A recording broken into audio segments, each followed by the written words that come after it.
Bueno, buenas tardes para todos.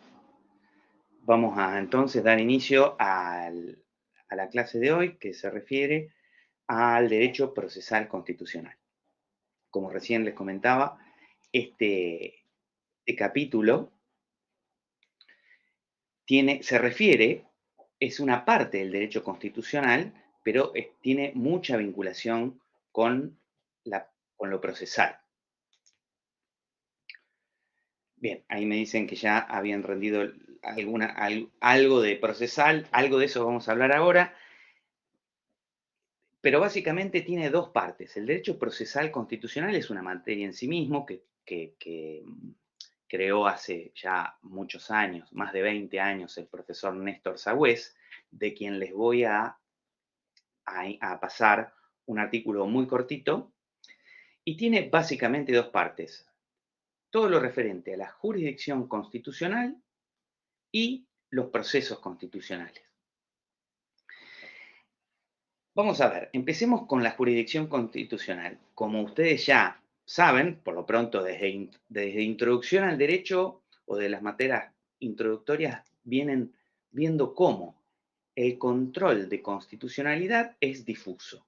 Esto quiere decir que cualquier juez puede ejercer el control de constitucionalidad. Vamos a ver cómo este punto, esta materia, este capítulo, se dirige a ver todos los mecanismos que están previstos en la Constitución para asegurar su supremacía. Este sería el objetivo de este capítulo, de esta materia. ¿Cuáles son estos dispositivos? Bueno, el primero, como les decía, tiene dos capítulos, la jurisdicción constitucional. La Constitución ha descentralizado el control de constitucionalidad. Es decir, que cualquier juez puede asegurar esta supremacía. A diferencia de otros países, como por ejemplo España, en donde hay un tribunal constitucional que es el único habilitado para decir si una norma es constitucional o no. En nuestro derecho, que tiene ascendencia del derecho norteamericano, cualquier juez puede realizar este control.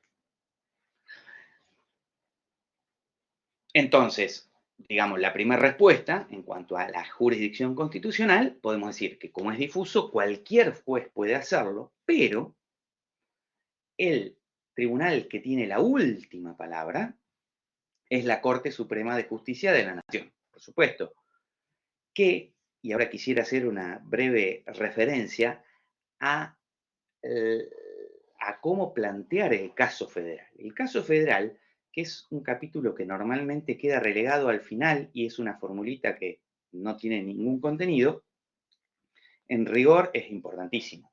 Primero porque el caso federal, el planteo del caso federal, en el primer momento, desde el primer momento, es un requisito para llegar a la Corte. Si ustedes ven, el recurso extraordinario federal es uno de los dispositivos. El recurso extraordinario federal es uno de los procesos constitucionales, ¿no? ¿Se acuerdan que veíamos cuáles son las jurisdicciones constitucionales y cuáles son los procesos? Bueno, la jurisdicción es difusa, cualquier juez puede tratar, pero para eso hay que plantear el caso federal. Es decir, en una demanda, si uno quiere eventualmente llegar a la Corte, si perdiera en todas las instancias, tiene que haber planteado el caso federal en la primera oportunidad posible. Entonces, para eso es necesario ligar mi caso con un derecho federal o con un derecho constitucional. Es decir, si yo voy a dar tres ejemplos. Si yo, tres ejemplos más o menos de la realidad que tomo, por ejemplo, hace algunos años se había en la provincia de Buenos Aires se había expuesto una ley de talles que imponía a las empresas de moda tener toda la gama de talles, no solo las que más se vendían. Las empresas plantearon la inconstitucionalidad de esa norma. Bueno, uno podría decir que digamos, ese planteo tiene que hacerse, la validez, el cuestionamiento de la validez de esa norma tiene que vincularse con un derecho constitucional. En el caso, invocaban una infracción al derecho de propiedad y a la libertad de comercio y a la de ejercer industria lícita, en fin. Pero es carga del que invoca el caso federal vincular su cuestión con un derecho constitucional. Porque si, les doy otro ejemplo. Otro ejemplo de caso constitucional, digamos, ¿no? Pero que no necesariamente se plantea, que pueden plantearse, hay cuestiones que pueden plantearse en los tribunales locales, pero pueden llegar a la Corte Suprema a través, cuando se plantea temporáneamente el caso federal. Les doy otros ejemplos. En el marco de un sumario administrativo desplegado en el ámbito de una provincia, el sumariado, el imputado, invoca el derecho a ser juzgado en un tiempo razonable. Vamos a imaginar que esta persona está bajo sumario por haber cometido, porque se le imputa la comisión de una falta. Vamos a llamarle llegar tarde o no cumplir o no tener la idoneidad que necesita el cargo. Pero este sumario se inició en el año 2002. Y bueno, ya hace 25 años está sometida a sumario. Y entonces, todavía, y entonces cuando se la exonera, por decir, o se la destituye o lo que sea, se le aplica la sanción, cuestiona la sanción y invoca la infracción a un derecho constitucional de ser juzgado en un tiempo razonable. Pero esto se lo plantea primero la autoridad administrativa, después agota la vía, después va al juez provincial en lo contencioso administrativo y le plantea el caso federal. Entonces el caso federal no es un capitulito que está de más, sino que es muy importante porque es un argumento fuerte que va a tener. Además de las nulidades procesales, que son cuestiones de derecho local, porque son cuestiones procesales que se agotan en la justicia local, esa parte va a querer, todas esas cuestiones van a agotarse en la justicia local hasta el superior tribunal de la provincia, digamos la corte de la provincia. Todos los vicios que tenga el acto de destitución o de exoneración o de la sanción disciplinaria van a agotarse en el ámbito provincial, en la justicia provincial, salvo el caso federal. Fíjense, fíjense lo importante que es plantear bien el caso federal y explicar por qué en ese caso se violó el derecho a ser juzgado en tiempo razonable con el estándar que ha fijado la Corte. Por ejemplo, dice, bueno, depende de la complejidad de la cuestión, depende de si el tiempo que se demoró es imputable al interesado, al imputado, por ejemplo, porque planteó recursos improcedentes o porque el proceso estuvo suspendido por razones ajenas a la administración. Bien, un montón de cuestiones que hacen al caso federal para después, una vez agotada y que perdió esta persona, se le rechaza la demanda, se le rechaza el recurso de apelación y eventualmente se le rechaza el recurso extraordinario ante el superior tribunal de la provincia, pueda acceder a la jurisdicción constitucional por excelencia o a la que tiene la última palabra en esta materia, en este punto. La Corte Suprema no va a poder revisar todo el resto de los argumentos y de las cuestiones, salvo el caso federal, es decir, esta infracción, este punto. Por supuesto que hay otra vía de acceso que la Corte habilitó hace ya muchos años, que es la arbitrariedad y que le permite conocer en casos que tendrían que terminar en la justicia local, porque no son cuestión federal, pero la Corte abrió una puerta de acceso a su jurisdicción por arbitrariedad, que no es materia federal. Es decir, y ahí puede conocer en cuestiones que no son caso federal, bajo este mecanismo de la arbitrariedad de la sentencia, es decir, cuando viola las normas de la lógica y no constituyen una derivación razonada del derecho vigente. Bueno, entonces, hasta acá tenemos cuál es la jurisdicción constitucional. Dijimos que es difusa, es decir, que cualquier juez puede y debe tratar la cuestión constitucional. Si no la trata, es importante insistir, que el interesado insista. El juez trató todos los argumentos, pero el caso federal, que ninguno de los abogados generalmente no da importancia, y los tribunales tampoco. Entonces, pero si un abogado se esfuerza por plantear bien el caso federal, puede exigirle al juez que lo trate. Estoy hablando del juez de primera instancia, que hizo una sentencia hermosa, trató todas las cuestiones que le había tratado, pero el caso federal no lo trató. Bueno, para eso tenemos, todos los códigos procesales tienen o la aclaratoria por punto omitido, para que el mismo juez trate lo que se olvidó, o el recurso de apelación por punto omitido. Entonces le pide a la Cámara que trate lo que el juez no trató a través del recurso de apelación. Es importante para que esto llegue a la Corte bien ya con algún desarrollo. Bien, pasamos ahora al segundo capítulo de esta materia, que tiene que ver con los procesos constitucionales, que son aquellos carriles por los cuales se puede tratar cuestiones federales. Algo ya mencioné del recurso extraordinario, que es un recurso, pero ahora vamos a ver cuáles son las acciones constitucionales o procesos constitucionales. El primero y el más conocido es el amparo. Ustedes todos, por lo pronto, ya lo conocen, los que vieron procesal lo han estudiado, pero hagamos un breve repaso para ver cuál es no la parte del trámite, que podrán haber visto más en procesal, sino la sustancia, digamos, o los requisitos de admisibilidad sustancial.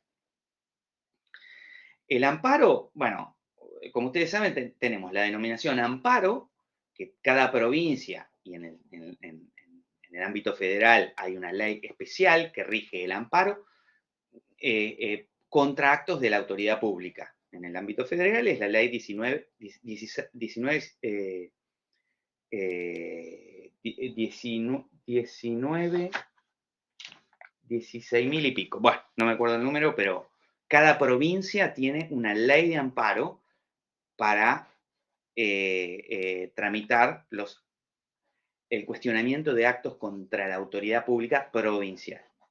Y los códigos procesales tienen regulado el proceso sumarísimo para tramitar lo que sería el amparo, pero contra actos de particulares. Pero ¿cuál es la característica distintiva del amparo o del proceso sumarísimo respecto del proceso ordinario? Tres cosas más importantes les quisiera decir. La primera es la urgencia. Lo característico del amparo o del proceso sumarísimo es la urgencia. Es decir, que está involucrado una cuestión, una situación que no puede esperar el tiempo que insume un proceso ordinario, que como todos sabemos, y en todas las jurisdicciones ocurre lo mismo, lleva tiempo, lleva mucho tiempo. Hay situaciones que no toleran ese tiempo sin que el que tiene razón sufra un perjuicio irreversible. Entonces, la nota distintiva es la urgencia, pero no toda urgencia es se puede articular o se puede proponer mediante esta vía? Bueno, primero tenemos hay un montón de recursos perdón, de recursos no, sino de acciones, interdictos, que los códigos procesales prevén para cuestiones urgentes, las cuestiones de familia. Pero, ¿cuál es el segundo distintivo del amparo o del proceso sumarísimo al que se refieren los códigos procesales como proceso constitucional? Es la lesión de un derecho constitucional. Y esto es muy importante, que el que plantea un amparo se ocupe de demostrar cuál es la vinculación de su caso con el derecho constitucional. Por ejemplo, les comentaba el caso del sumario administrativo. Bueno, el sumario administrativo o la sanción disciplinaria. Una sanción disciplinaria se cuestiona a través de un proceso contencioso administrativo. Ahora, ¿por qué podría ocurrir o qué tendría que pasar para que ese mismo acto administrativo sea cuestionado por la vía del amparo? Bueno, por lo pronto, el, el- el sancionado tendría que invocar una infracción a un derecho constitucional. En este caso yo les mencionaba lo del derecho a ser juzgado en tiempo razonable. Podría decir el derecho a trabajar. Casi uno diría, casi todos los derechos, todas las regulaciones podrían elípticamente o indirectamente referirse a un derecho constitucional. Uno diría, bueno, eh, un cobro ejecutivo de un cheque tiene una vinculación con el derecho de propiedad. Bueno, en cualquier caso hay que hacer un esfuerzo por vincularlo con un derecho constitucional, con la lesión de un derecho constitucional. Pero esa, pero, es decir, el amparo no es un proceso rápido solamente, no es una vía rápida solamente, es un proceso constitucional que es distinto. Y es rápido porque es un proceso constitucional y no al revés. Eh, Porque lo que suele ocurrir es que el amparo se ordinariza. Es decir, todos quisiéramos, todos quienes vamos a un tribunal a pedir justicia, frente a una injusticia, todos quisiéramos que se resuelva lo antes posible, porque es intolerable el tiempo del proceso. Entonces, cuando eso ocurre, lo que hay que hacer es pedir una medida cautelar, no ir a un amparo automáticamente, porque si no, ¿qué es lo que ocurre? Se ordinariza el amparo y si todos vamos a pedir justicia por la vía del amparo, ¿qué se les ocurre que puede pasar? Pierde su virtualidad, porque el amparo solamente puede ser efectivo, es decir, solamente podemos tener la sentencia definitiva en una semana, como normalmente por los plazos que le da la ley. Solamente eso puede ser si el juez recibe no más de un amparo por día. Si un juzgado, digamos, un juzgado de provincia recibe 10 causas por día, tiene 10 ingresos por día, y 7 son amparos, ¿qué se les ocurre que puede ocurrir con esos amparos? Y bueno, que la sentencia de cada uno de ellos va a venir dentro de un año, 2 años, bueno, entonces no va a tener efecto, pues son todos amparos. Todo el mundo quisiera, esto digo para ir en contra de esas tendencias doctrinarias. Exacto, bueno, dice, se van a demorar en resolverlo. Hay tendencias doctrinarias que son favorables, son amplias en el amparo. Bueno, si en el amparo no es subsidiario, si no es un remedio subsidiario, como les decía al principio, si el actor no acredita que la vía ordinaria me va a ocasionar un perjuicio irreversible, es decir, el tiempo que insume en la vía ordinaria, para lo cual tengo que saber cuánto insume la vía ordinaria. Vamos a ver, en San Juan, ¿cuánto demora un juicio ordinario? Entonces ustedes me dirán, miren, en el juzgado número 4 demora 5 años, de promedio. Bueno, 5 años. Y entonces yo no puedo estar 5 años sin trabajar. suponiendo, ¿no? Y entonces la parte contraria le va a decir, no, pero usted, nadie le pide que esté sin trabajar. Lo único que le está diciendo el empleador, vamos a decir que es de, estoy argumentando así en términos hipotéticos, lo único que le estoy diciendo, dice la autoridad administrativa, es que usted no quiero que trabaje más acá en la administración, porque usted no tiene la idoneidad que necesitamos acá. Vaya y trabaje de otra cosa. Yo no le estoy cercenando el derecho de trabajar. Yo no estoy cercenando el derecho de trabajar. Fíjense qué importante es plantear bien el caso federal. Porque él, supóngase, ¿no? Que este trabajador invocó el derecho a trabajar y le dice, pero si yo no te estoy cercenando el derecho a trabajar. Yo lo único que le digo es que no quiero que trabaje acá porque usted no es idóneo o porque usted cometió una falta, pero vaya y trabaje en otra cosa. Y entonces él dice, no, porque yo además de invocar el derecho de trabajar, invoqué la inviolabilidad o la estabilidad del empleo público. Ah, bueno, ahí, que es otro derecho constitucional.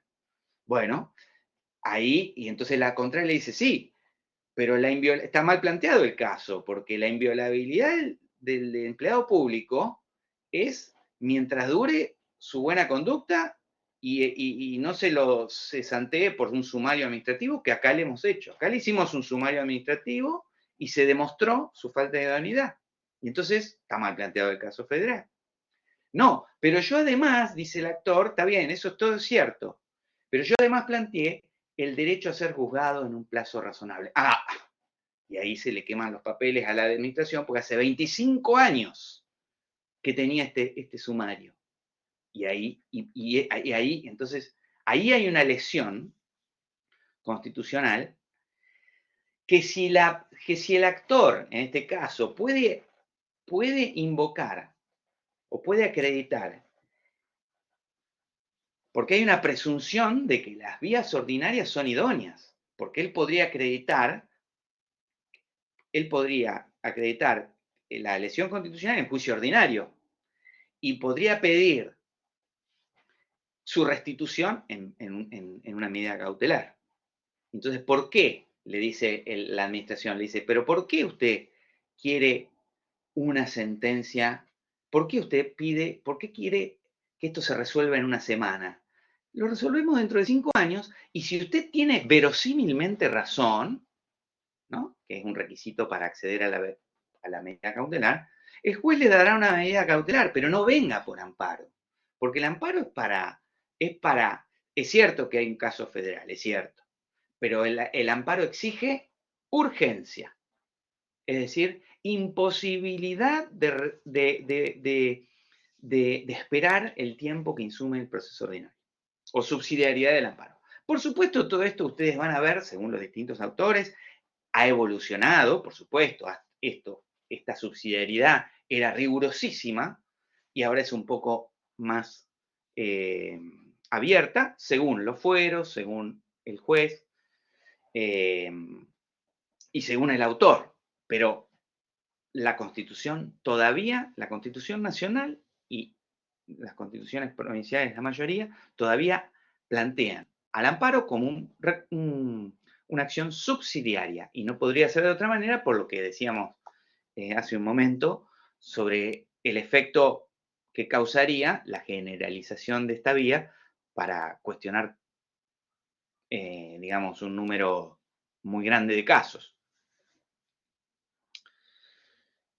Hasta acá hago una breve pausa para dejar un lugar a alguna pregunta que haya surgido por estas cuestiones que venimos viendo.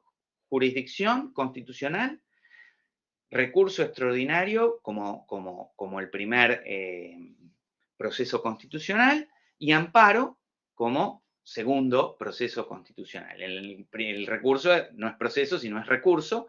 El amparo es un proceso constitucional. Dejo 10 segundos para ver si alguien tiene alguna duda. Si no, seguimos.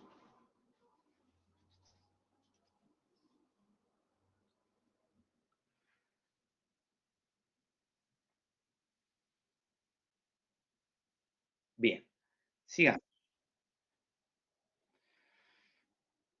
El segundo proceso constitucional es el habeas data, que es el derecho a ser, perdón, es un proceso que tiene, también previsto en la Constitución Nacional, y tiene 5 objetivos principales. Que una persona pueda acceder a la información que sobre ella conste en un registro o banco de datos.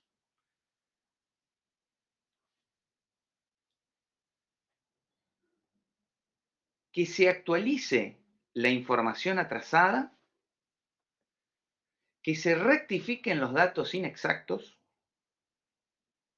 O que se asegure la confidencialidad de cierta información legalmente obtenida para evitar su conocimiento por terceros. Y el último, que se suprimiera del registro una información sensible que tiene que ver con la vida íntima, las ideas políticas, religiosas o gremiales.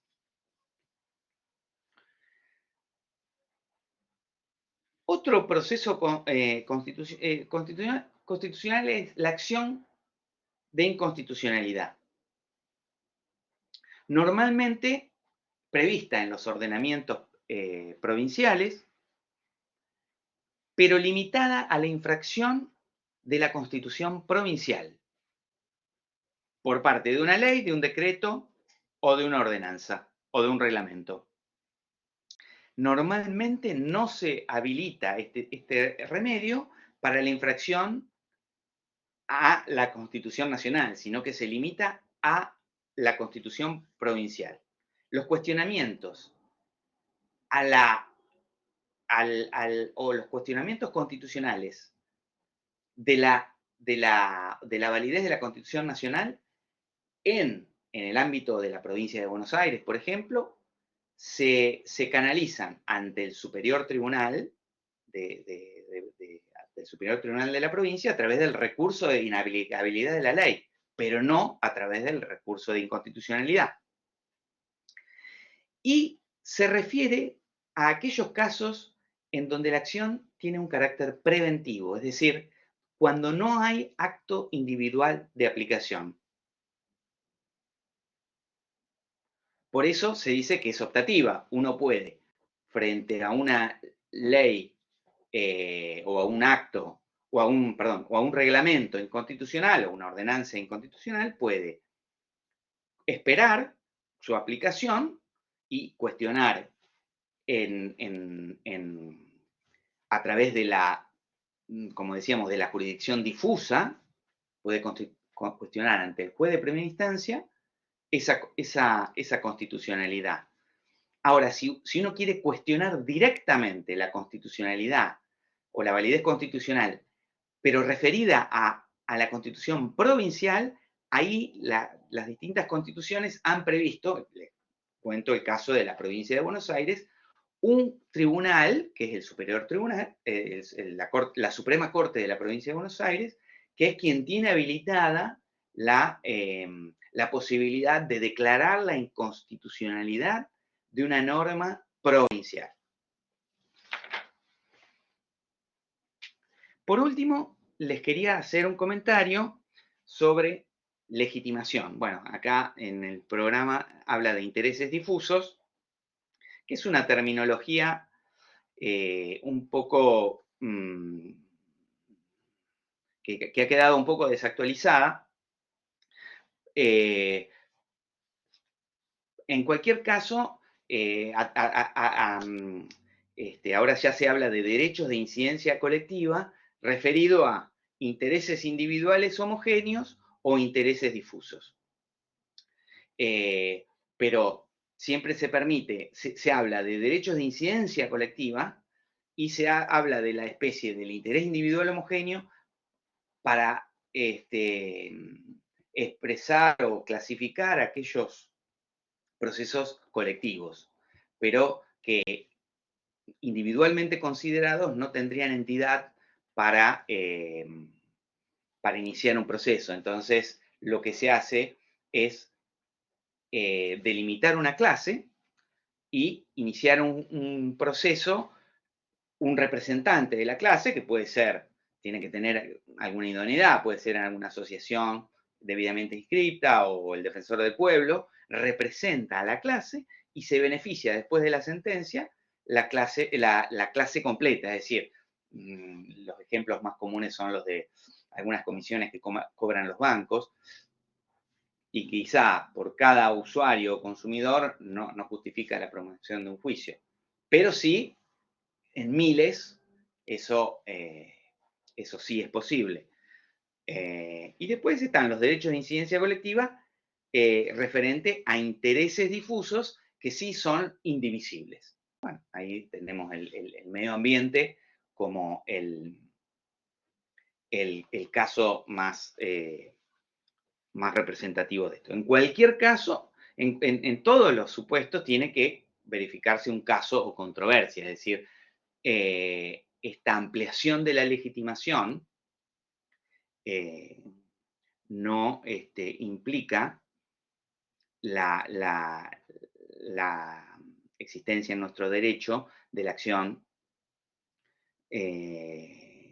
como le dicen, acción popular de inconstitucionalidad, que está también en el programa, aunque sí está en el derecho comparado, es decir, que la posibilidad de proponer derechos de incidencia, de incidencia colectiva en sus dos subespecies de intereses individuales o intereses difusos, no implica derogar la necesidad de caso controversia para que el Poder Judicial pueda conocer, es decir, para que haya jurisdicción.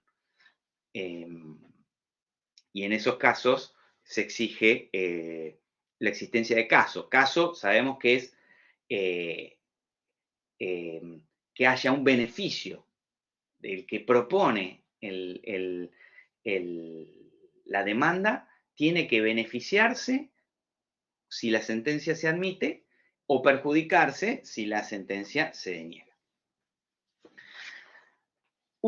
Les quería hacer un pequeño comentario sobre un punto anterior vinculado con la diferencia entre el proceso ordinario y con medida cautelar y el proceso de amparo o sumarísimo.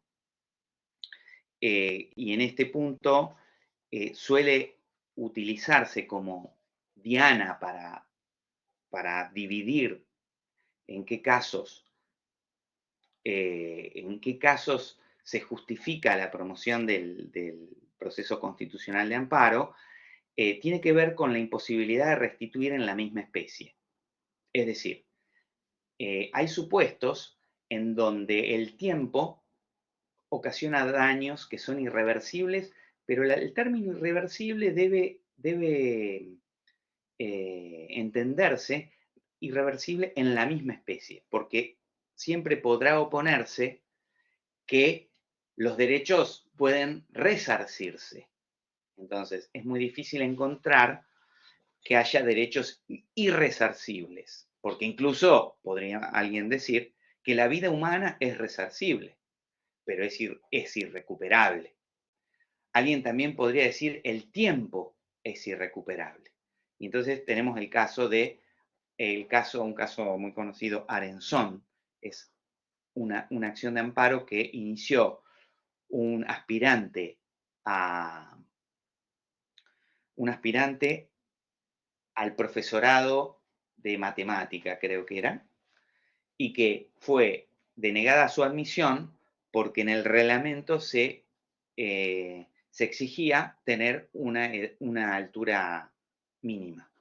Y esta persona medía 1,50. Bueno, el reglamento tenía una finalidad, es decir, que el profesor que se sienta, que se para frente al aula tenga altura para que no sé cuál habrá sido la finalidad. La cuestión es que, independientemente de si el reglamento era válido o no, al solo efecto de analizar la procedencia formal de la vía del amparo, alguien podría explicar de esta manera: yo no puedo ir al proceso ordinario, porque el proceso ordinario voy a obtener la sentencia definitiva dentro de 5 años. Y aún si yo lo que necesito es saber si puedo iniciar esta carrera de profesorado de matemática. Dentro de 5 años, yo el tiempo es irrecuperable, porque dentro de 5 años yo puedo estudiar otra cosa. Yo no puedo, porque alguien podría decir, bueno, que el juez de primera instancia que plantee un proceso ordinario cuestionando la validez de ese reglamento y que le den una cautelar. El problema es que si después en la sentencia definitiva le rechazan la demanda, ¿qué hace con las materias que rindió durante 5 años? Es irreversible. El daño es irreversible, pero dice, bueno, estudió 5 años y no va a poder obtener el título porque no tiene la altura que necesita. Estudió 5 años. Entonces, Arenzón necesitaba que le definan con fuerza de cosa juzgada formal y material si ese reglamento era válido o no. Porque si era válido, bueno, estudiaba otra cosa, estudiaba plomería, estudiaba medicina o estudiaba otra cosa, pero necesitaba la certeza de la cosa juzgada. Y esa certeza no se la podía dar una medida cautelar. Estos son los casos por los que se justifica el canalizar una cuestión constitucional a través del proceso constitucional de amparo. Si no, la cuestión federal, o el caso federal, como puede ser este que les comenté, de Arenzón, que invocaba la infracción al derecho constitucional de enseñar. Y entonces, bueno, necesitaba saber, y al revés, si le decían que sí, no iba a esperar 5 años para empezar a estudiar el profesorado, ¿no es cierto? El tiempo se perdió para siempre y es irreversible. En la misma especie, porque alguien le podría decir, bueno, pero mientras tanto puedo trabajar de otra cosa. Bueno, no, pero el derecho constitucional de enseñar se perdió para siempre durante 5 años. Bueno, dejo 10 segundos para ver si hay alguna duda.